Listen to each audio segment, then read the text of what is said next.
നമസ്കാരം. നമ്മൾ അമ്മയെ സ്നേഹിക്കുന്ന മനസ്സാക്ഷിയുള്ള ഒരാൾക്കെങ്കിലും രജനീകാന്തിൻ്റെ ഈ സിനിമ കണ്ടിട്ട് കരയാതിരിക്കാൻ തോന്നുമോ? കരയാതിരുന്നിട്ടുണ്ടാവുമോ? എത്ര തവണ കണ്ടാലും മനസ്സലിഞ്ഞു പോവില്ലേ?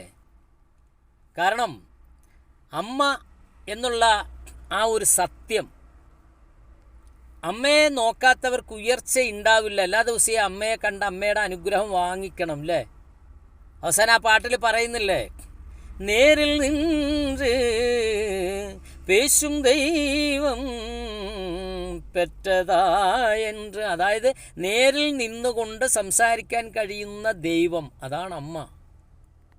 സത്യത്തിൽ അതൊരു സിനിമയായിരുന്നു എങ്കിൽ യഥാർത്ഥ ജീവിതത്തിൽ ഗതികേട് കൊണ്ട്, അതായത് സ്വന്തം അമ്മയെ സംരക്ഷിക്കാൻ കഴിയാത്തത് കൊണ്ട് വൃദ്ധസദനത്തിൽ കൊണ്ടാക്കിയിട്ട് പൊട്ടിക്കരയുന്ന ഒരു മകൻ ഇന്നലെ സോഷ്യൽ മീഡിയയിലൂടെ വൈറലാണ്.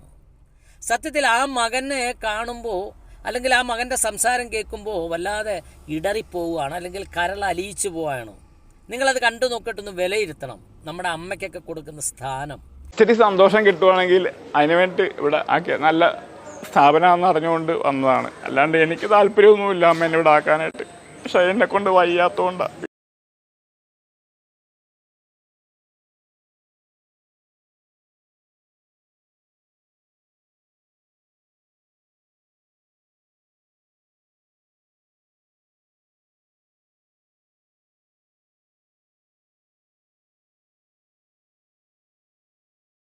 ഒരുപാട് പണമുണ്ടായിട്ടും എല്ലാ അനുഗ്രഹങ്ങളും ദൈവം കൊടുത്തിട്ടും സ്വന്തം അമ്മയെ കൊണ്ടുപോയി അല്ലെങ്കിൽ മാതാപിതാക്കളെ കൊണ്ടുപോയി വൃദ്ധസദനത്തിൽ എത്തിക്കുന്ന മക്കൾക്ക് ഈ മകൻ ദൈവമാണ് കേട്ടോ, ഒരു പാഠമാണ്.